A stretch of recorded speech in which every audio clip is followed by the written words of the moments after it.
Ya, waalaikumsalam. Kenapa, Bang?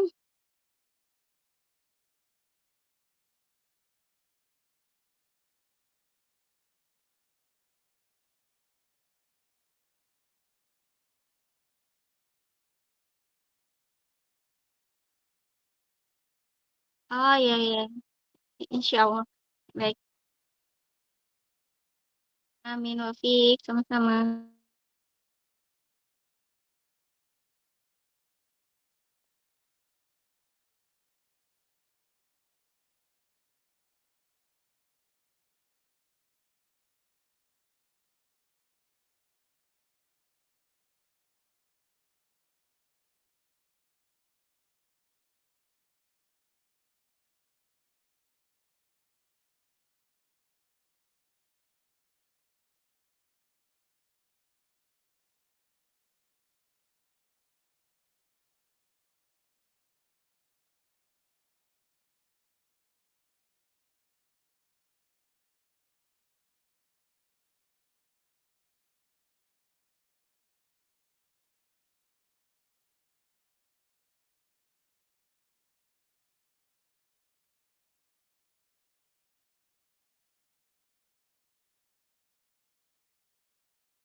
Assalamualaikum, Ustadz. Apakah kajiannya mau dimulai atau menunggu? Kita tunggu 2 menit lagi. Baik, Ustadz. Bagi teman-teman jemaah kaum aswaja, sembari kita menunggu peserta atau teman-teman kita bergabung, mohon untuk bantu untuk menyebarkan linknya ke media sosial. Barakallahu fikum.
Baik Ustadz, saya izin untuk membuka kajiannya. Ya, silakan kita mulai.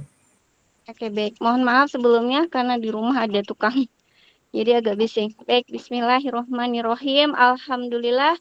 Assalamualaikum warahmatullahi wabarakatuh. Dengan mengucap syukur atas nikmat Islam dan iman kita, kembali dikumpulkan di room Google Meet pada malam hari ini untuk sama-sama belajar ilmu agama. Tidak lupa juga kita ucapkan sholawat dan salam kepada Nabi besar kita Muhammad SAW yang merupakan penerang bagi jalan umat Islam di dunia. Dan Alhamdulillah pada malam hari ini kita kembali berkumpul untuk mengikuti kajian bersama guru kita Ustadz Ahmad Rifan. Tidak lupa saya mengingatkan kepada diri saya secara pribadi dan kepada jemaah Kalam Aswaja agar selalu meluruskan niat untuk mengikuti kajian pada malam hari ini, agar apa yang kita lakukan tidaklah terbuang sia-sia. Dan semoga pertemuan pada malam hari ini merupakan pertemuan yang diberkahi oleh Allah dan perpisahan setelahnya merupakan perpisahan yang dilindungi oleh Allah Subhanahu wa Ta'ala. Baik, langsung saja saya persilakan kepada guru kita Ustadz Ahmad Rifan untuk memulai materinya. Silakan Ustadz.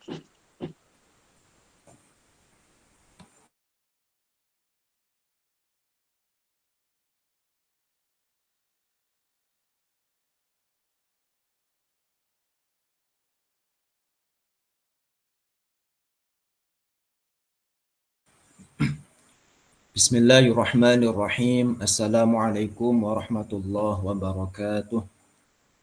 Alhamdulillahi rabbil alamin. Wa sallallahu wa sallama ala sayyidina wa habibina wa syafi'ina wa qurrati a'yunina Muhammadinil amin. Wa ala alihi wa sahabatihi at-tayyibin at-tahirin. Allahumma la sahla illa ma ja'altahu sahla wa anta ya hayyu ya qayyum taj'alul hazna idza syi'ta sahla. Allahumma rzuqna daiman ikhlasan fin niyyati wal qawli wal amal wa na'udzu bika min hali ahlin nar. Allahumma 'allimna ma yanfa'una wanfa'na bima 'allamtana wazidna ilma warzuqna fahman salima wanfa'na wanfa' binal umama. Amma ba'du, teman-teman peserta kajian online yang semoga senantiasa mendapatkan rahmat dari Allah Ta'ala, ditetapkan keimanan dan keislaman, senantiasa diberikan anugerah keistiqomahan di dalam menuntut ilmu agama. Sebelum kita memulai kajian, mari kita hadirkan niat. Kita meluruskan niat terlebih dahulu, semata-mata apa yang kita lakukan hanya mengharapkan keridhaan, hanya mengharapkan balasan baik dari Allah Subhanahu wa Ta'ala. Silakan dibuka halaman 6, dibuka kitabnya, disimak. Kita baca matan kitab terlebih dahulu, nanti kemudian kita lanjutkan syarah atau penjelasan lanjutan dari pertemuan sebelumnya. Bismillahirrahmanirrahim. Alhamdulillahi wassalatu wassalamu ala rasulillah. Wa ba'du, qala Allah ta'ala, laisa kamithlihi syai'. Al-mahdudu 'inda ulama'i tauhid ma lahu hajmun saghiran kana aw kabira. Wal haddu 'indahum huwal hajmu in kana saghiran wa in kana kabira. Az-zarratu mahdudatun wal 'arsyu mahdudun wan nuru waz-zalamu war-rihu kullun mahdud. Qala al-Imam Ali radhiyallahu anhu, man za'ama anna ilahana mahdudun faqad jahilal khaliqal ma'bud. Rawahu Abu Nuaim.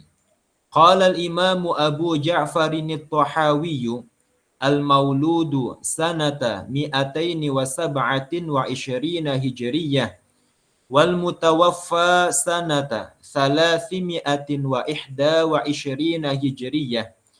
Ta'ala ya'nillah 'anil hududi wal ghayati wal arkani wal a'dha'i wal adawat la tahwihil jihatu sittu kasairil mubtada'at. Wa qala rahimahullah wa man wasafallaha bima'nan min ma'anil bashari faqad kafar. Qala al-imamu Ahmadur Rifa'i radhiyallahu anhu sunu aqaidakum minat tamassuki bi zahiri ma tashabaha minal kitabi was sunnah fa inna dzalika min usulil kufri.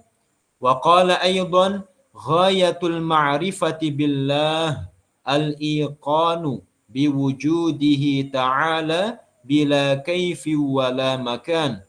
Qala ba'dul masyayikh alaika bituli samti ya sahibal hijab litaslama fid dunya wa yaumil qiyamah.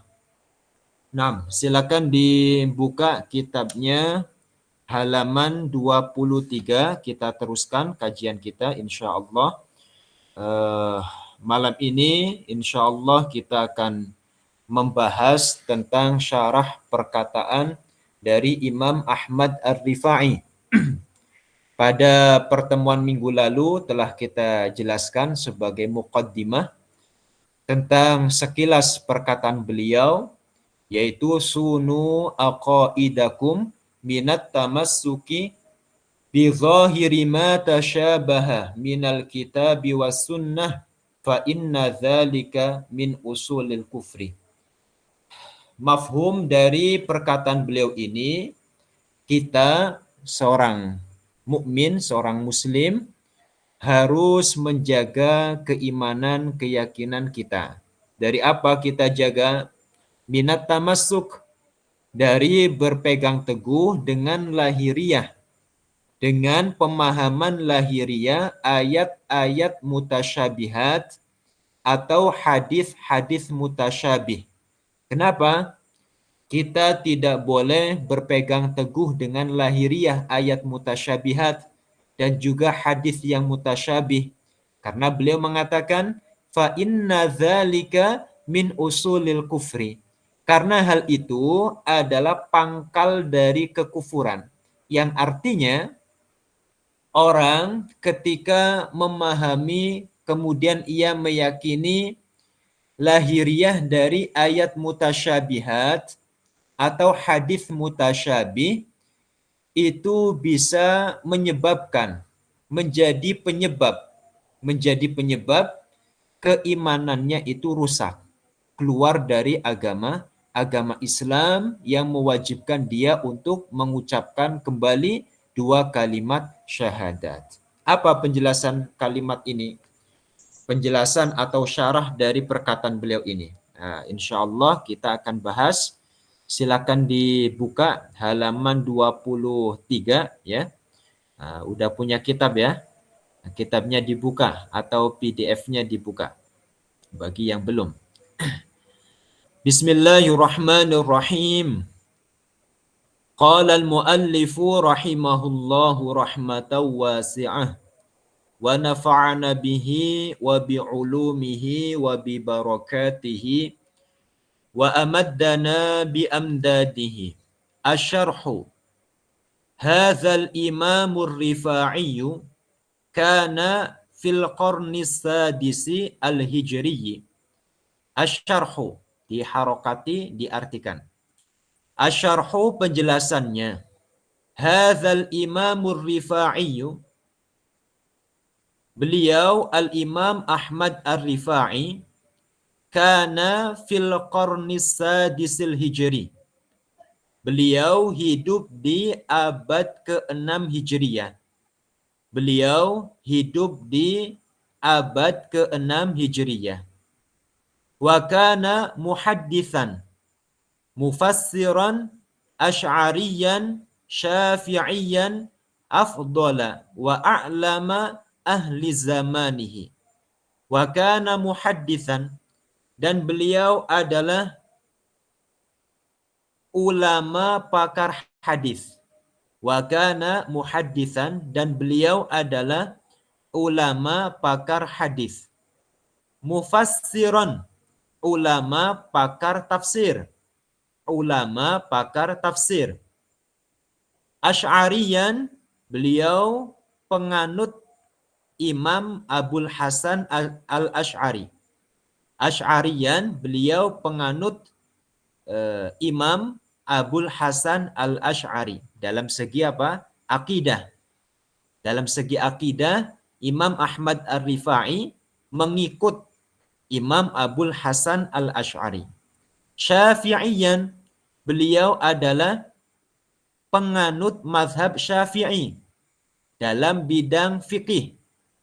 Dalam bidang akidah menganut Abul Hasan al-Asy'ari, dan pada bidang fikih beliau mengikut pada Imam Asy-Syafi'i, Muhammad ibnu Idris. Afdhala wa a'lama, beliau adalah orang atau ulama yang paling afdol, paling utama, wa a'lama, yang paling alim, ahli zamanihi, pada zamannya, pada zamannya. Jadi Imam Ahmad Ar-Rifai, beliau ini salah seorang ulama yang hidup di masa abad ke-6 Hijriyah. Berarti apa? Beliau bukan termasuk ulama salaf. Berbeda dengan Imam Abu Ja'far At-Tahawi. Beliau termasuk ulama salaf karena hidup di 3 abad pertama Hijriyah. Kemudian sedangkan Imam Ahmad Ar-Rifai, beliau hidup di masa abad ke-6 Hijriyah. Tapi bukan berarti kalau bukan ulama salaf berarti nggak boleh diikuti. Bukan demikian. Pemahamannya tidak demikian. Ya. Yang menjadi barometer, yang menjadi tolok ukur seseorang bisa diikuti ataupun tidak, itu adalah kebenaran. Sekalipun hidup di masa sekarang, kalau memang benar, akidahnya benar, kemudian yang disampaikan fatwa-fatwanya itu benar, sesuai dengan Al-Quran dan hadis, maka tidak ada alasan untuk tidak mengikutinya. Tidak ada alasan untuk tidak mengikutinya. Sekalipun hidup di masa sekarang.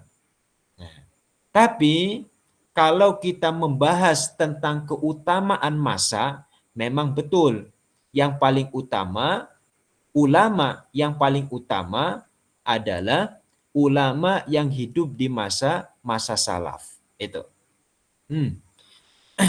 Imam Ahmad Ar-Rifai, sekali lagi, beliau hidup di abad ke-6 Hijriyah.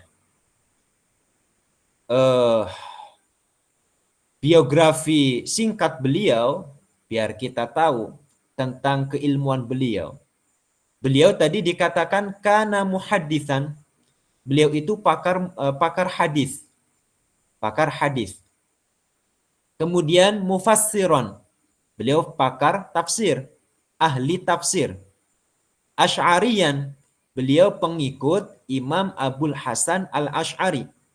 Kalau pengikut Imam Abul Hasan al-Asy'ari dalam akidah, maka sudah tentu beliau adalah ulama ahlus sunnah wal jamaah.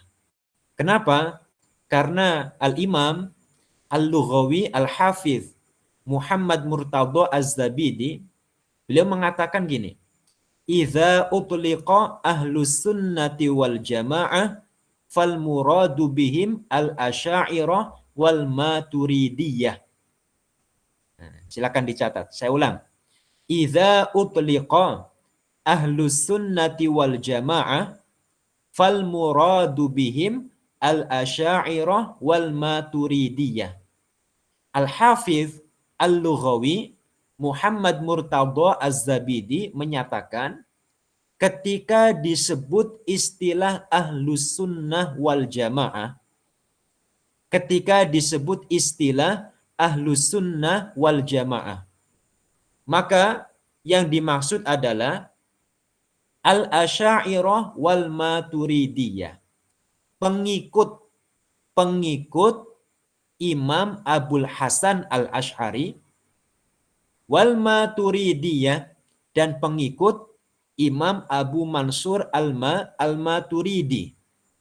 Ketika ada seorang ulama dalam akidah mengikut Abul Hasan atau mengikut Abu Mansur Al-Maturidi, maka sudah tentu mereka adalah termasuk ulama Ahlus Sunnah wal Jamaah. Bisa dipaham ya? Nah, jadi disebutkan di sini wa kana muhadditsan mufassiran asy'ariyan, maka sudah tentu Imam Ahmad Ar-Rifai adalah termasuk ulama-ulama Ahlus Sunnah wal Jamaah. Bukan hanya termasuk, melainkan beliau di antara pejuang-pejuangnya Ahlus Sunnah. Di antara pejuang-pejuang Ahlus Sunnah. Nanti di bawah dijelaskan, disebutkan. Nah, beliau Syafi'iyan, dalam fikih mengikut mazhab Muhammad ibnu Idris Asy-Syafi'i.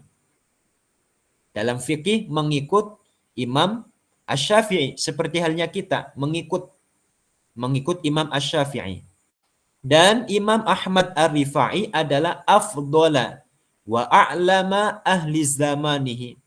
Beliau adalah ulama yang paling utama, ulama yang paling mulia, ulama yang paling alim pada zamannya. Di zaman itu yang paling alim, yang paling banyak, yang paling mendalam ilmunya adalah Imam Ahmad Ar-Rifai. Kenapa disebutkan afdol di sini? Karena beliau ini termasuk waliyun min auliyaillah. Imam Ahmad Ar-Rifai adalah seorang wali di antara wali-wali Allah Ta'ala. Beliau termasuk kekasih Allah Ta'ala. Siapa yang menyaksikan atas kewalian beliau? Di antaranya Syekhuna Abdul Qadir Al-Jilani. Jadi Imam Ahmad Ar-Rifai dan Syekh Abdul Qadir Al-Jilani itu muta'asiran. Beliau keduanya itu hidup di masa yang sama. Hidup di masa yang sama. Yang menyaksikan tentang kewalian Imam Ahmad Ar-Rifai diantaranya Syekh Abdul Qadir Al-Jilani. Nah, di masa beliau, wali atau ulama yang paling mulia, yang paling tinggi derajatnya adalah beliau, Imam Ahmad Ar-Rifai. Nah, kita lanjut. Kana syadidal hirsi ala tanzihillahi tabaraka wa ta'ala. Kana syadidal hirsi. Beliau adalah orang atau ulama syadidal hirsi, yang sangat perhatian. Syadidal hirsi, yang sangat peduli, yang sangat perhatian. Terhadap apa? Ala tanzihillah. Terhadap keyakinan kemahasucian Allah. Beliau adalah ulama yang sangat perhatian, yang sangat peduli tentang keyakinan kemahasucian Allah Tabaraka wa Ta'ala. Nah, tadi di awal kita katakan apa? Beliau termasuk ulama Ahlus Sunnah. Bukan hanya termasuk, tapi apa? Pendekarnya, pejuangnya. Termasuk pejuangnya Ahlus Sunnah wal Jamaah. Apa buktinya? Karena syadidal hirsi. Beliau sangat perhatian, beliau sangat peduli dengan keyakinan kemahasucian Allah dari menyerupai makhluknya. Wa min jumlati ma qala fi dzalika hadhil ibaratu. Wa min jumlati ma qala, di antara yang beliau katakan, wa min jumlati ma qala, di antara yang beliau katakan, fi dzalika, dalam atau tentang penjelasan itu, fi dzalika, tentang penjelasan itu. Penjelasan apa? Tanzihillah, kemahasucian Allah dari menyerupai makhluknya. Hadzil ibaratu, yaitu ungkapan ini. Hadzil ibaratu, yaitu ungkapan ini. Apa ungkapannya? Sunu aqaidakum minat tamassuki bi zahiri ma tashabaha minal kitabi was sunnah fa inna dzalika min usulil kufri. Kita ulangi makna dari perkataan beliau ya. Sunu aqaidakum. Sunu aqaidakum. Jagalah keyakinan-keyakinan kalian. Ini. Jadi, Masya Allah, beliau sangat perhatian dengan keyakinan orang Islam. Karena apa? Beliau mengharapkan seorang Muslim keyakinannya senantiasa utuh sampai mereka meninggal dunia. Itu yang beliau harapkan. Beliau sangat mengharapkan orang Islam meninggal dalam keadaan husnul khotimah. Sangat perhatian. Ya. Kalau orang biasa itu jarang yang perhatian dengan dalam urusan agama. Dalam urusan agama, orang yang perhatian dalam urusan agama itu jarang. Jangankan agama, duniawi saja kadang-kadang jarang ditemukan. Kalau ulama itu sangat perhatian dengan urusan agama orang lain. Di antara bentuk perhatian beliau itu apa? Perkataan beliau ini. Sunu aqaidakum, jagalah keyakinan-keyakinan kalian. Dari apa kita menjaga? Dari apa kita menjaga? Minat tamassuki, dari berpegang teguh bi dhahiri ma tashabaha minal kitabi was sunnah. Dengan lahiriahnya ayat-ayat mutasyabihat dan hadis-hadis ini, orang muslim jangan memahami ayat mutasyabihat secara lahiriah, jangan. Tidak boleh memahami hadis mutasyabih secara lahiriah, berpatok dengan makna lahiriahnya, itu tidak boleh. Tidak boleh. Kenapa tidak boleh? Fa inna dzalika min usulil kufri. Karena hal itu adalah pangkal kekufuran. Artinya, kalau ada orang memahami ayat mutasyabihat, hadis mutasyabih secara lahiriah, ayat mutasyabihat itu kan secara lahiriahnya memberikan makna yang menunjukkan kekurangan bagi Allah Ta'ala. Hadis mutasyabih secara lahiriah itu memberikan makna, memberikan pemahaman ketidaksempurnaan Allah Ta'ala. Sifat lemah bagi Allah Ta'ala. Nah, kalau diyakini bahwa Allah itu tidak sempurna, Allah itu lemah, Allah itu butuh, ini adalah penyebab kekufuran. Maka beliau mengatakan fa inna dzalika min usulil kufri. Karena hal itu adalah pangkal dari kekufuran. Maka kita seorang muslim, seorang mukmin, kita berharap, kita berdoa kepada Allah, semoga Allah Ta'ala menetapkan keimanan, keislaman di dalam hati kita sampai tiba saatnya kematian, sampai ajal mendatangi kita. Ya. Dengan cara apa kita menjaga keimanan? Di antaranya tadi, kita jangan sekali-kali memahami ayat mutasyabihat secara lahiriah. Munculnya orang-orang yang berkeyakinan Allah itu duduk, Allah itu bersemayam, ya, Allah itu ada di langit, Allah itu ada di arasy. Munculnya keyakinan yang seperti itu dari mana? Karena mereka memahami ayat-ayat mutasyabihat secara lahiriah. Padahal ulama sudah mewanti-wanti, sudah memberikan peringatan. Tapi peringatan itu malah diterjang. Malah diterjang. Ya, kalau ada peringatan ya harus dipahami, harus diperhatikan. Ada peringatan, kata ulama, jangan seperti ini. Ya, kita harus menahan diri untuk tidak melakukan hal itu. Bisa dipahami ya? Nah, Zakara dzalika fi kitabihi Al-Burhanul Muayyad. Beliau menyebutkan zalika perkataan itu, perkataan itu fi kitabihi di dalam kitabnya. Fi kitabihi di dalam kitabnya. Yang bernama apa? Al-Burhanul Muayyad. Al-Burhan Al-Muayyad. Beliau mempunyai kitab namanya Al-Burhan Al-Muayyad. Di dalam kitab itu beliau menyebutkan perkataan ini. Sunu aqaidakum minat tamassuki bi zahiri ma tashabaha minal kitabi was sunnah fa inna dzalika min usulil kufri.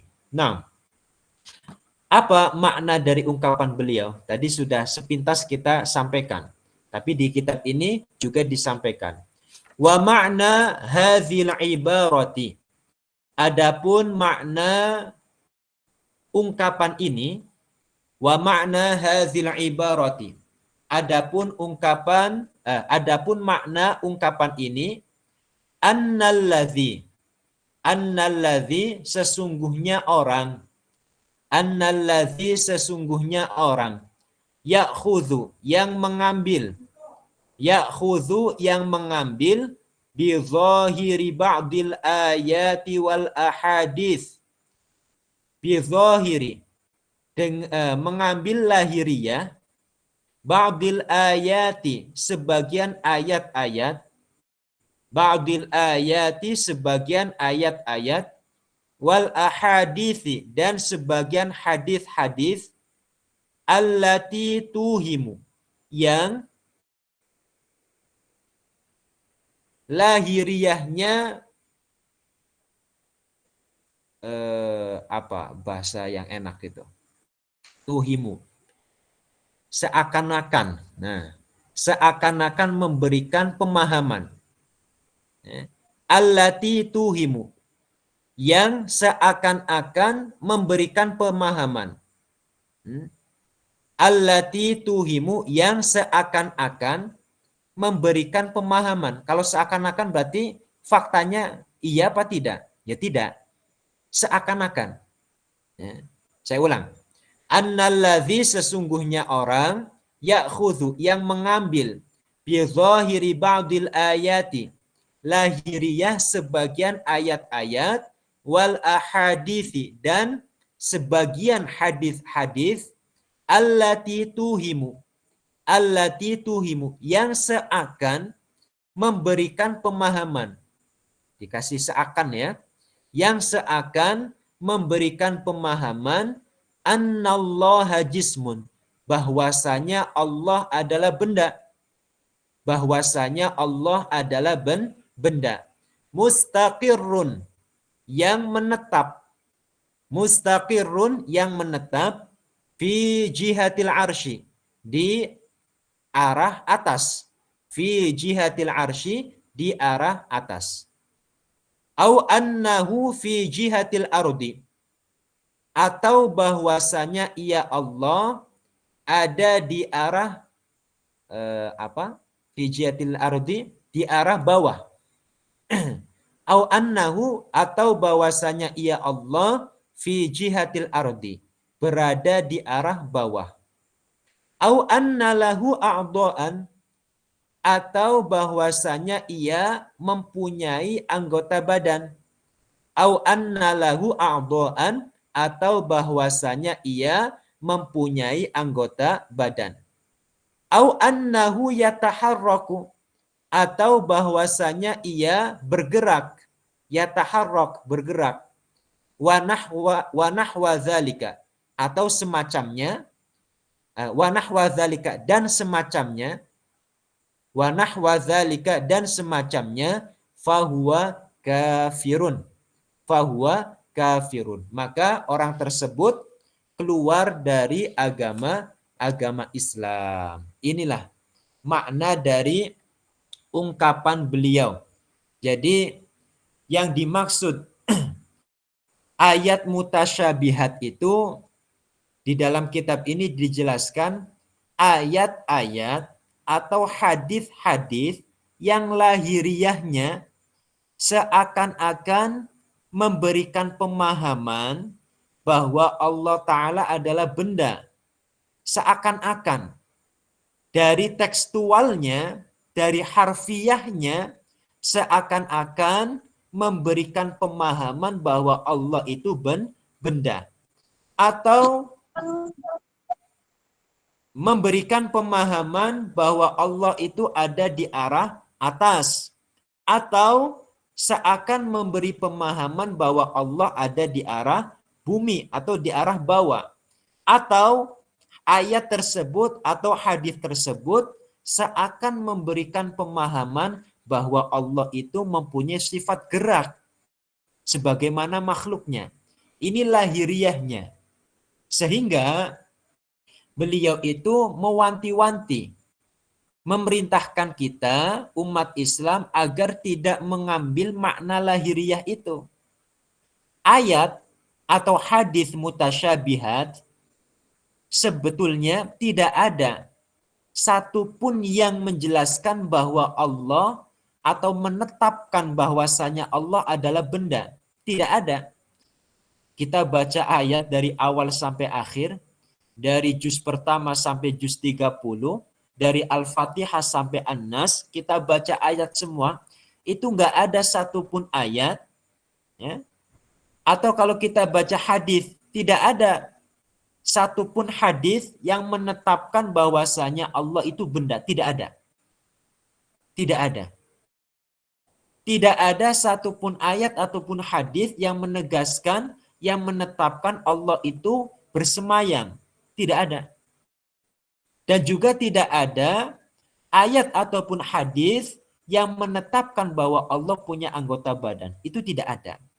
Tetapi ada ayat mutasyabihat, hadis mutasyabih yang seakan-akan memberikan pemahaman-pemahaman itu. Seakan-akan, padahal tidak. Kalau dipahami secara lahiriah, pemahamannya keliru.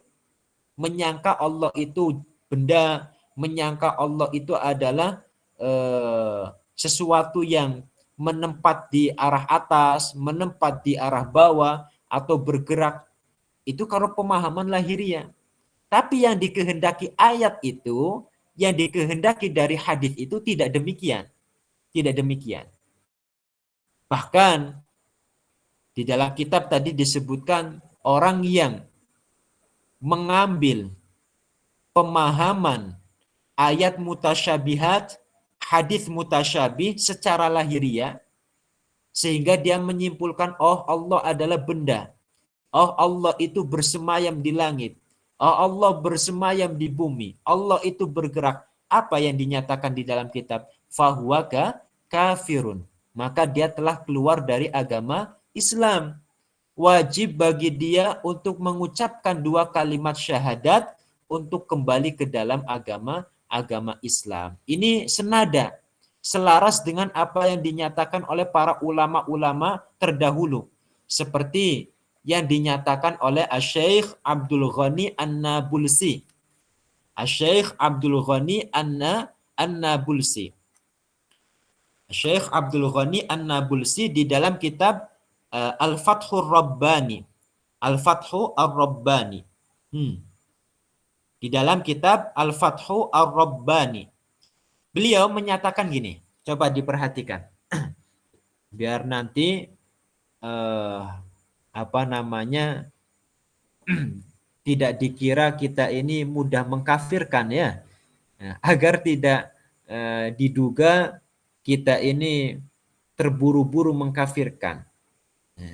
Sebetulnya apa yang dijelaskan di dalam kitab itu sudah beratus-ratus tahun ulama membahasnya. Orang yang berkeyakinan seperti itu ya memang bukan orang Islam, melainkan orang yang keluar dari agama Islam. Ulama-ulama zaman dulu sudah menjelaskan itu. Seperti yang disebutkan oleh Asy-Syaikh Abdul Ghani An-Nabulsi di dalam kitab Al-Fathur Rabbani. Beliau menyatakan gini, coba perhatikan. Mani'taqada Man i'taqada, man i'taqada. Kalau dibaca wasal, man i'taqada. Annallaha mala'a samawatihi wa ardahu.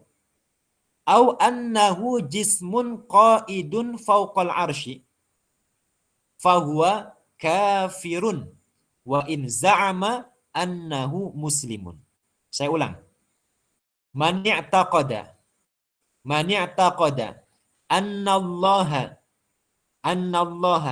mala'a samawatihi wa ardahu au annahu jismun qa'idun fawqal arshi fahuwa kafirun wa in za'ama annahu muslimun. Apa maknanya? Man i'taqada, barang siapa yang meyakini. Man i'taqada, barang siapa yang meyakini. Annallaha, bahwa sesungguhnya Allah mala'a samawatihi wa ardahu, itu memenuhi, mala'a memenuhi langit-langitnya, wa ardahu, dan buminya. Au annahu jismun, atau dia meyakini bahwa Allah adalah benda. Atau ia meyakini bahwasanya Allah adalah benda. Qa'idun, yang duduk. Qa'idun, yang duduk. Fauqal arsy, di atas arsy. Fahuwa kafirun, maka dia adalah orang kafir. Fahuwa kafirun, maka dia keluar dari agama Islam. Wa in za'ama annahu muslimun, sekalipun ia menyangka dirinya adalah orang muslim. Sekalipun ia menyangka dirinya adalah orang muslim.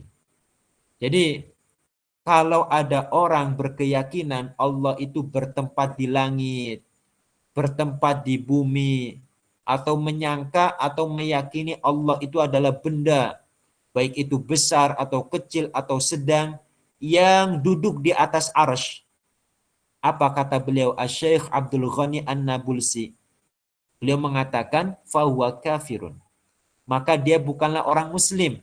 Maka dia bukanlah orang mukmin, melainkan orang kafir. Wa in za'ama annahu muslimun. Sekalipun dia menyangka dirinya adalah orang muslim. Siapa yang mengatakan? Asy-Syaikh Abdul Ghani An-Nabulsi. Ya. Asy-Syaikh Abdul Ghani An-Nabulsi. Ini penting untuk kita sampaikan supaya apa? Ketika ada orang yang mengira bahwa Ahlus Sunnah ini gemar mengkafirkan, Ahlus Sunnah Asy'ariyah ini mudah menuduh orang itu kafir. Maka kita jawab, yang namanya at-takfir itu ada bihaqqin, ada bi ghairi haqqin. Ya. Jadi yang namanya at-takfir itu ada yang bihaqqin, ada bi ghairi haqqin. Apa at-takfir bihaqqin? Menghukumi orang keluar dari agama Islam secara hak. Dan ini dibenarkan dalam agama Islam. Sedangkan yang tidak boleh itu at-takfir bi ghairi haqqin. Menghukumi orang keluar dari agama Islam tanpa hak. Jelas-jelas orang muslim tapi dikufurkan. Dikatakan kafir, kamu kafir. Ini nggak boleh. Tapi kalau memang jelas-jelas itu kafir, kita katakan kafir, boleh. Buktinya apa? Imam Asy-Syafi'i. Beliau pernah mengatakan, laqad kafarta billah, kepada orang yang bernama Hafiz Al-Fard. Ya, Hafiz Al-Fard. Imam Syafi'i mengkafirkan Hafiz Al-Fard di zaman itu. Nah, kalau dihukumi mutlak, disamaratakan, yang namanya mengkafirkan itu tidak boleh. Mengkafirkan itu kejam semisal. Apakah engkau berani mengatakan Imam Syafi'i kejam? Apakah engkau berani mengatakan Imam Syafi'i adalah orang yang tidak benar? Kan nggak bisa seperti itu. Maka diperinci. Hukum itu diperinci. At-takfir sekali lagi menghukumi orang keluar dari agama Islam itu ada dua. Ada yang bihakin, ini yang boleh. Ada yang bi ghairi haqqin, ini yang tidak boleh. Ketika ada ulama mengatakan barang siapa yang meyakini Allah berada di langit, memenuhi langit atau memenuhi bumi atau memenuhi arsy, atau meyakini Allah adalah benda yang bersemayam di atas arsy, duduk di atas arsy, maka dia adalah orang kafir sekalipun mengaku-ngaku dirinya adalah seorang muslim. Nah, ungkapan ini namanya at-takfir bihaqqin. Menghukumi kufur dengan benar, bihaqqin. Bukankah di dalam Al-Qur'an juga disebutkan qul ya ayyuhal kafirun? Orang kafir ya dipanggil sebagai kafir. Orang kafir ya dihukumi sebagai kafir. Jangan dibolak-balik. Orang kafir dihukumi muslim, giliran muslim dihukumi kafir. Ini yang keliru. Ini yang tidak benar. Bisa dipaham ya? Itu. Nah, itulah makna dari ungkapan Imam Ahmad Ar-Rifai. Sunu aqaidakum minat tamassuki bi dhahiri ma tashabaha minal kitabi was sunnah fa inna dzalika min usulil kufri. Sekali lagi perkataan beliau ini upaya beliau ya, mewanti-wanti umat Islam agar tidak memahami ayat-ayat mutasyabihat ya, dan hadis-hadis mutasyabih secara lahiriah. Lantas bagaimana? Timbul pertanyaan kan? Lantas bagaimana cara kita memahami ayat mutasyabihat? Memahami hadis-hadis mutasyabih. Nah, nanti di bawah akan dijelaskan. Nah, kita lanjut. Kalladzi yufassirul ayata.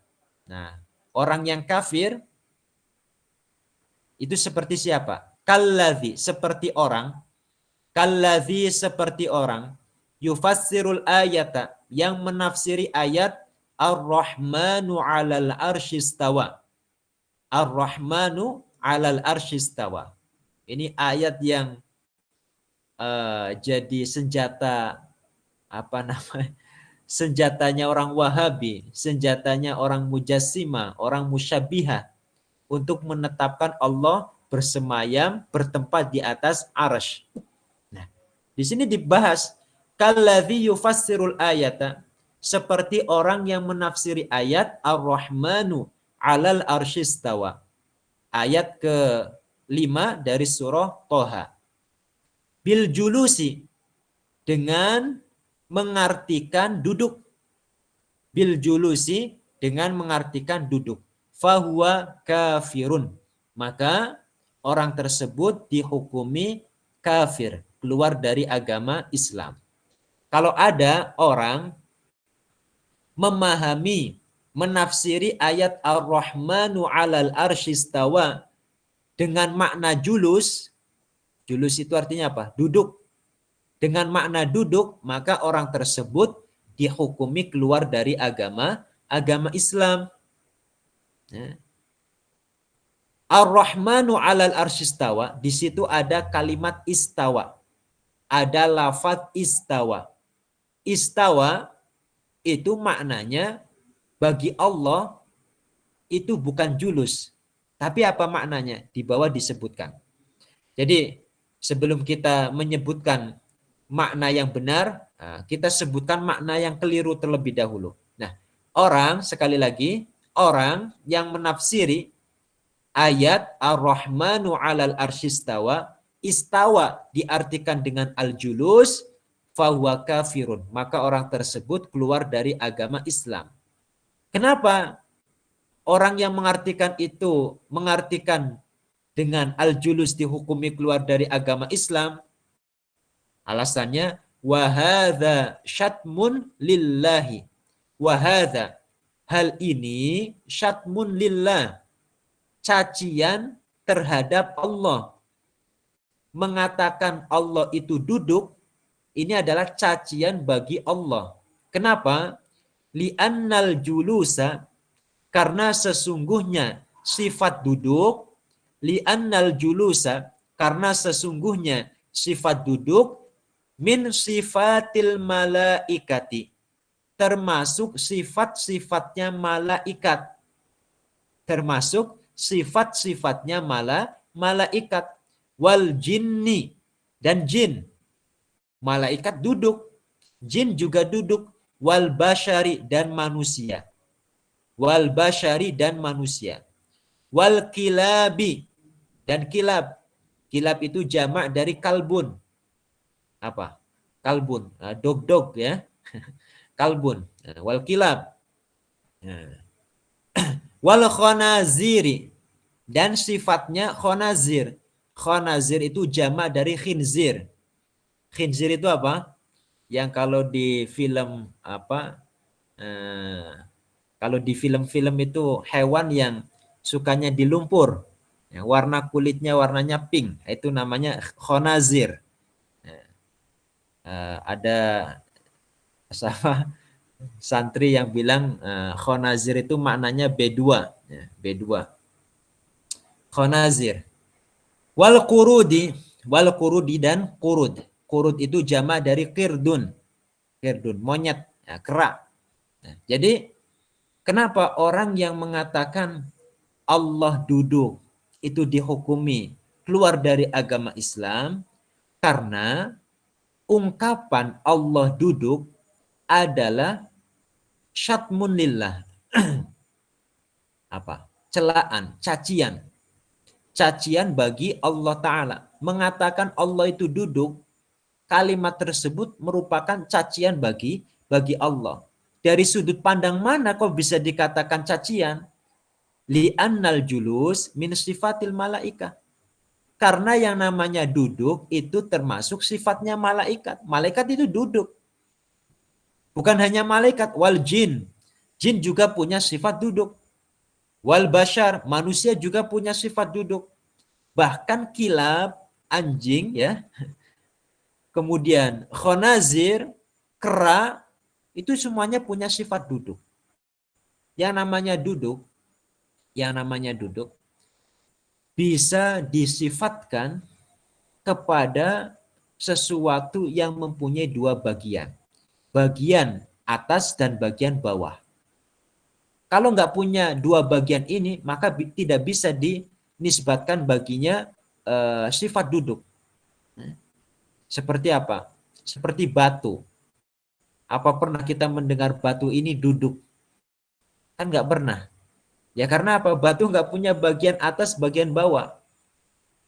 Pohon dikatakan duduk, nggak pernah kita dengar. Karena apa? Pohon itu nggak punya dua bagian itu. Tidak punya bagian itu.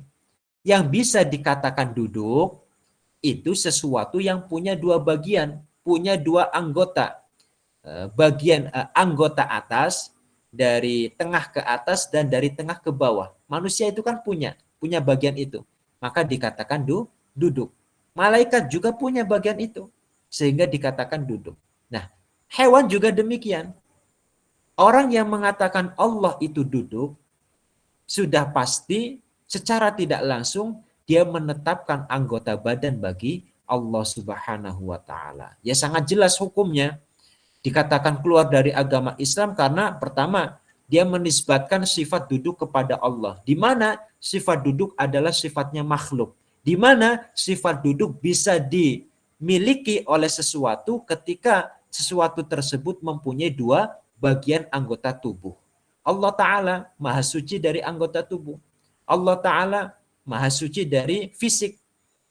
Dia mengatakan Allah duduk, sama saja dia mengatakan atau menetapkan fisik bagi Allah Subhanahu wa Ta'ala. Maka ulama Ahlus Sunnah wal Jamaah, ulama Islam mengkufurkan, menghukumi kafir bagi orang-orang yang memaknai Ar-Rahmanu 'alal arsyistawa, istawa dimaknai sebagai al-julus. Bisa dipaham ya? Nah, kemudian kita lanjutkan. Innama ma'nal ayati qaharul arsya. Innama ma'nal ayati qaharul arsya. Melainkan makna ayat di atas, Ar-Rahmanu 'alal arsy istawa. Istawa di situ artinya apa? Qahara. Qahara itu menguasai. Qaharul arsya, menguasai arsy. Makna ar-Rahmanu 'alal arsyistawa maknanya apa? Allah yang punya sifat ar-Rahman, ia menguasai arsy. Bukan artinya Allah itu duduk di atas arsy, bukan, tapi menguasai arsy. Wa hadza yaliqun billahi. Wa hadza, dan adapun makna ini, wa hadza, dan adapun makna ini yaliqu billah. Yaliqu itu layak. Yaliqu itu layak billahi bagi Allah Ta'ala. Mengatakan Allah menguasai arsy, ini layak. Beda dengan tadi, mengatakan Allah itu duduk, ini tidak layak, justru cacian bagi Allah. Kalau kita mengatakan Allah itu menguasai arsy, ini makna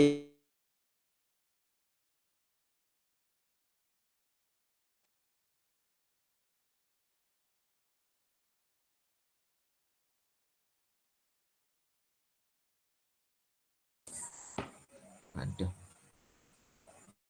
Mohon maaf sinyalnya gangguan. Ini suaranya sudah jelas, admin? Jelas Ustadz, jelas. Oke. Lanjut Ustadz. Ya. Mana tadi? Ya. Wa hadza yaliqu billah. Makna ini ulama memaknai istawa dengan qahara, menguasai. Makna ini adalah yaliqu billah. Makna yang layak bagi Allah. Dari mana kita tahu makna ini layak bagi Allah? Li'annallaha, karena sesungguhnya Allah sama nafsahu, telah menamakan zatnya, ya, telah menamakan zatnya, faqala Allahul wahidul qahhar. Allahu al-wahidul qahhar. Dalam ayat yang lain, jadi gini, sebelum saya lanjut, yang namanya ayat mutasyabihat, kan tadi dijelaskan oleh Imam Ahmad Ar-Rifai, kita tidak boleh memahami lahiriahnya. Tapi apa? Harus kita tafsiri. Harus kita takwil. Harus kita tafsir. Harus kita takwil. Untuk mentakwil ayat, untuk mentafsir ayat, itu ada ketentuan-ketentuannya. Di antaranya bagaimana? Di antara cara mentakwil, mentafsiri ayat, dipadukan dengan ayat-ayat yang lain. Dengan mengatakan A, apakah ada penguat dari ayat yang lain? Nyatanya ada, maka diperbolehkan. Kalau tidak, ya maka tidak. Jadi ayat ditafsiri dengan ayat. Atau ayat ditafsiri dengan hadis. Boleh. Atau hadis ditafsiri dengan hadis. Hadis ditafsiri dengan ayat. Itu boleh. Itu boleh. Nah, ulama mengatakan istawa di situ maknanya qahara, menguasai. Apakah ada bukti yang menguatkan pendapat ini? Ada. Dalam surah Yusuf ayat 39. Allahul wahidul qahhar. Allah adalah al-wahid, zat yang maha esa. Al-qahhar, zat yang menguasai. Zat yang menguasai. Ketika istawa dimaknai dengan qahara yang artinya menguasai, ini kan selaras. Semakna, senada dengan ayat yang lain.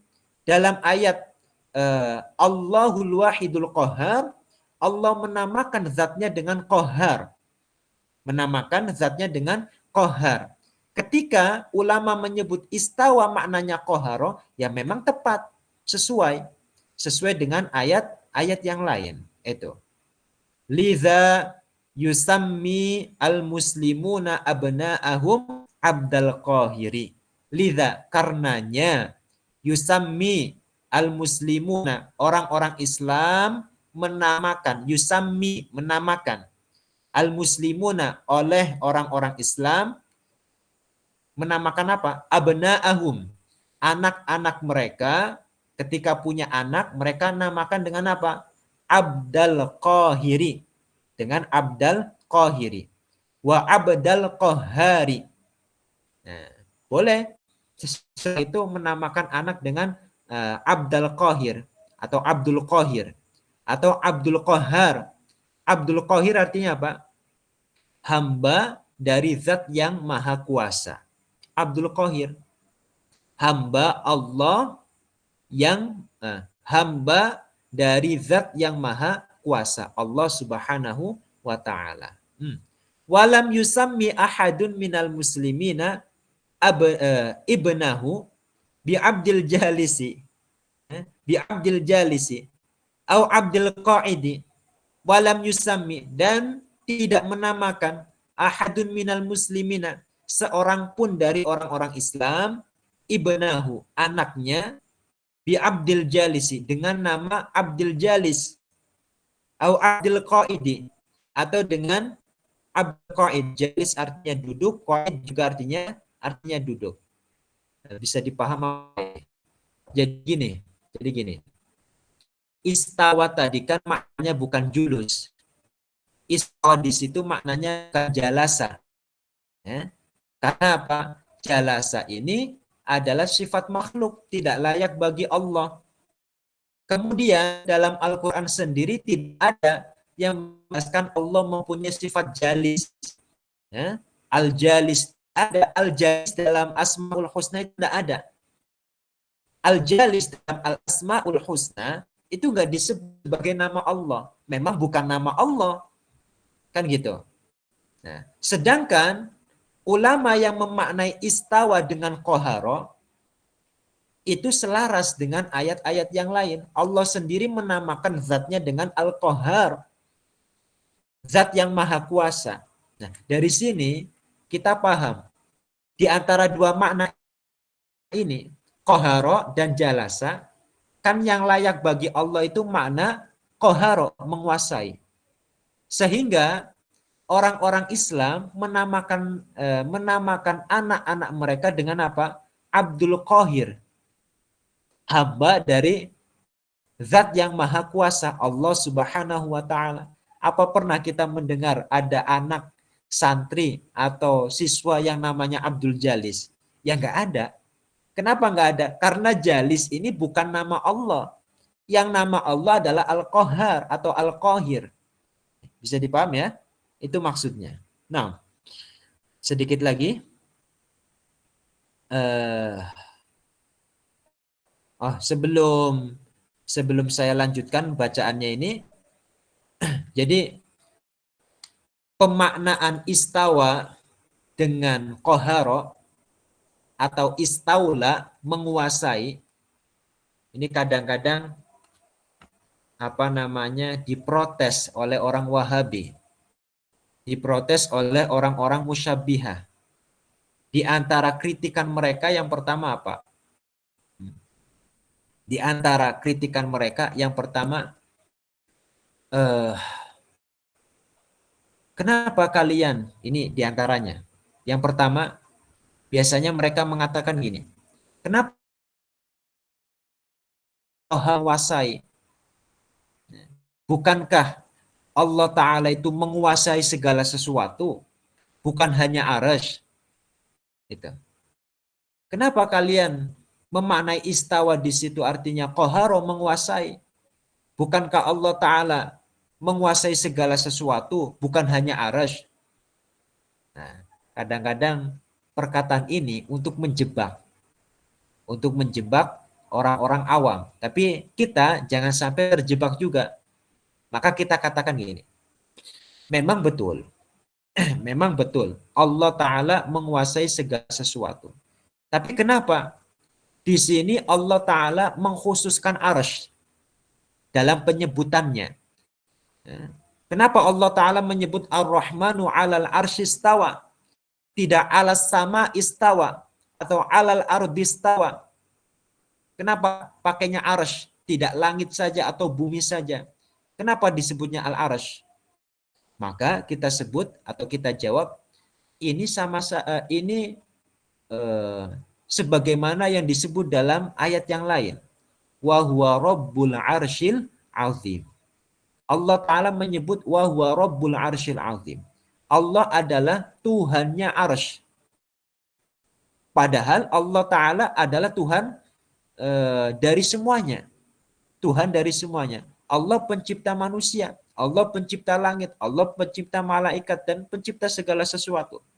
Tapi kenapa yang disebut arsy di situ? Padahal Allah ya pencipta segala sesuatu, Tuhan dari segala sesuatu. Tapi kenapa yang disebut hanya arsy? Nah ini karena arsy adalah makhluk Allah Ta'ala yang paling besar segi ukuran. Ya. Arsy itu makhluk Allah Ta'ala yang paling besar segi ukuran. Dan ini disebutkan dalam salah satu hadis. Dijelaskan oleh Rasulullah bahwa arsy, besarnya arsy dibanding makhluk Allah yang bernama kursi, sebagaimana kita melempar cincin di tengah padang pasir. Cincin itu bagaikan kursi dan padang pasir itu bagaikan arsy. Itu besarnya arsy. Ya. Besarnya arsy seperti itu. Al-arsyu saqful jannah. Dan arsy ini adalah atap dari surga. Atap dari surga.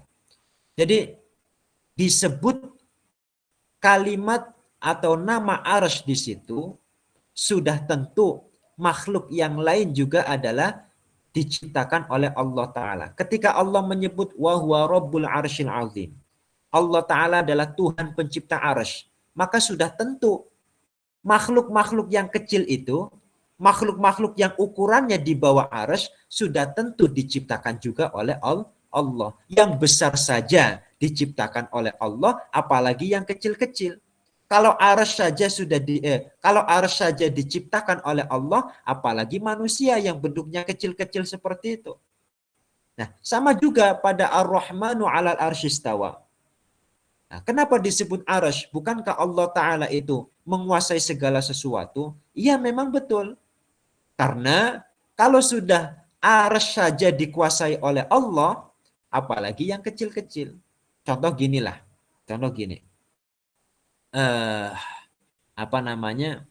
Biasa yang dicontohkan para masyayikh. Contoh, Zaid ini adalah anak yang paling cepat ketika berlari. Ya. Zaid adalah anak yang paling cepat larinya, paling cepat. Nah, kemudian dalam perlombaan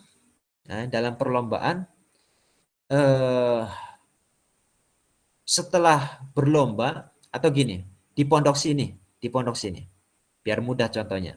Saya ulang. Zaid adalah santri yang paling laju larinya, paling cepat larinya. Nah, di pondok ini yang paling cepat larinya itu namanya Amr. Amr ini santri yang paling cepat larinya. Ini pendekatan saja ya.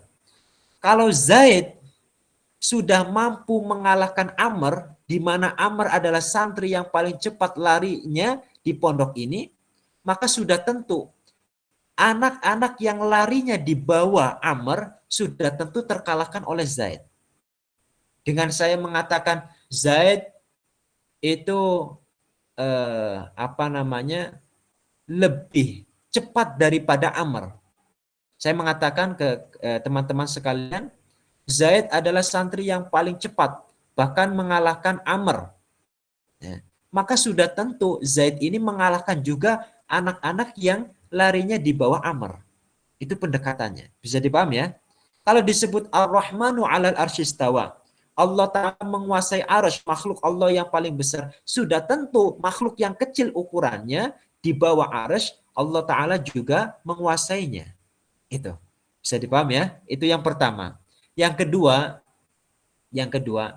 kadang-kadang kritikan orang-orang Wahabi, ya istilahnya mencari celah untuk merobohkan argumen Ahlus Sunnah.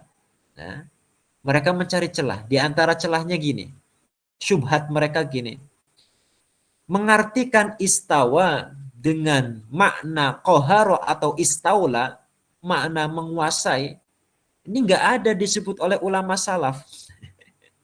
Mengatakan nggak ada satupun ulama salaf yang mengartikan itu. Nah, perlu diketahui teman-teman, kalau ada orang Wahabi mengatakan demikian, sama saja menampakkan kebodohannya. Nampak sekali dia tidak pernah belajar. Nampak sekali tidak pernah belajar kitab-kitab ulama terdahulu. Banyak sekali ulama salaf yang mentakwil istawa dengan istaula atau dengan koharo itu sangat banyak. Sangat banyak. Di antaranya ini. Di antaranya seperti siapa? Seperti Imam Al-Lughawi Al-Adib, Abu Abdurrahman. Al-Lughawi Al-Adib Abu Abdurrahman Abdullah ibnu Yahya ibnu Mubarak. Beliau seorang ulama pakar bahasa. Beliau wafat pada tahun 237 Hijriah. Termasuk ulama salaf. Ketika beliau menafsiri ayat Ar-Rahmanu 'alal arsyistawa, apa yang beliau katakan? Istaula. Istaula. Itu Al-Lughawi Abu Abdurrahman, ya, seorang ulama salaf mengatakan istaula. Yang istaula ini maknanya qahara, menguasai. Itu baru satu. Yang kedua, Al-Imam Ibnu Jarir At-Tabari. Ibnu Jarir At-Tabari. Beliau wafat pada tahun 310 Hijriah. Wafatnya itu 310 Hijriah. Berarti masa hidupnya masuk pada 3 abad pertama Hijriah.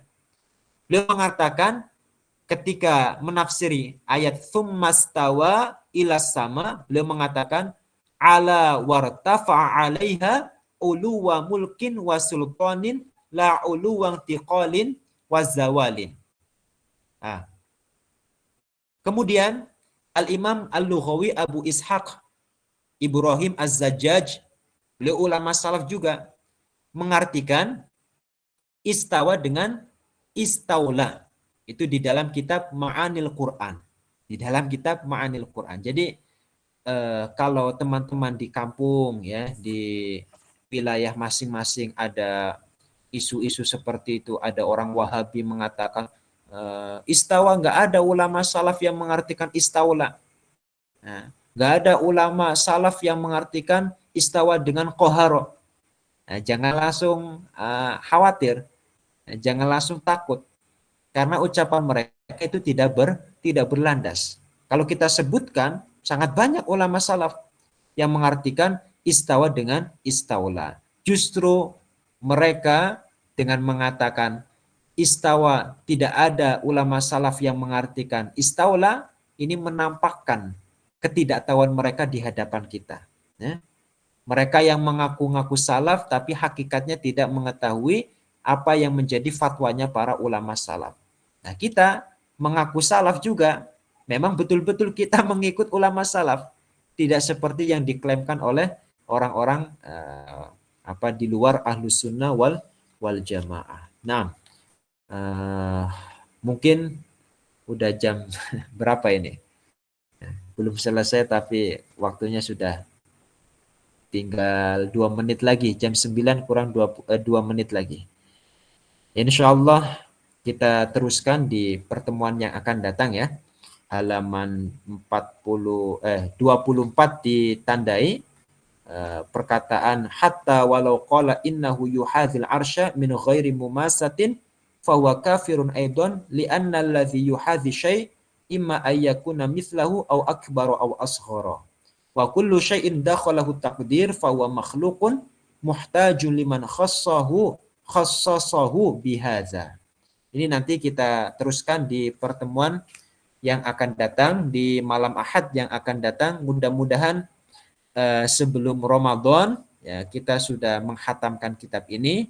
Dan di Ramadan, insya Allah jika Allah memberi kelancaran, kesempatan lagi bagi kita untuk meneruskan kajian dengan kitab yang berbeda, ya mudah-mudahan kita dapat melanjutkan kajian dengan kitab yang lain.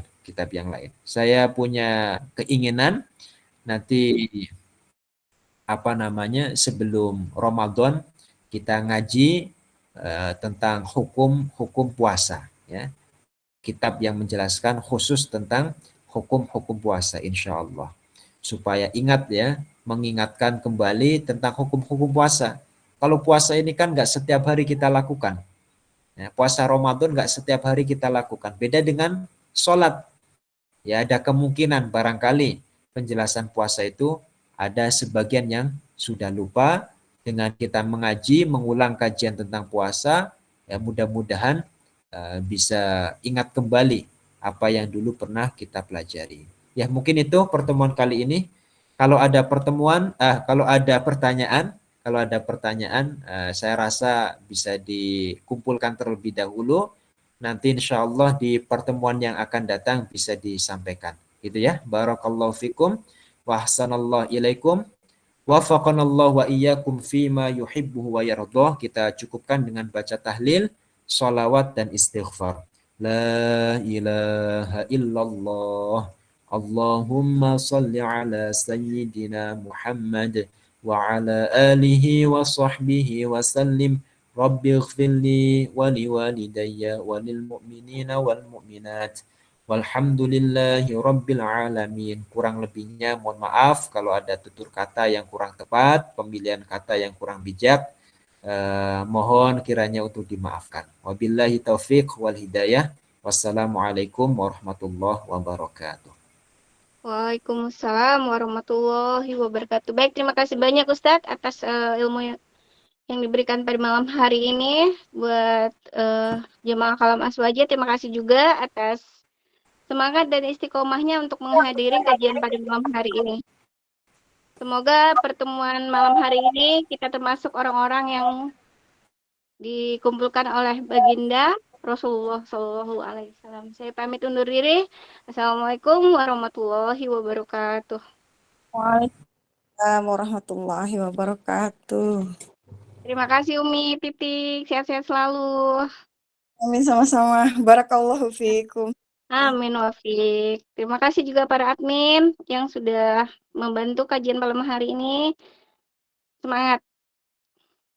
Barakallahu fikum. Amin.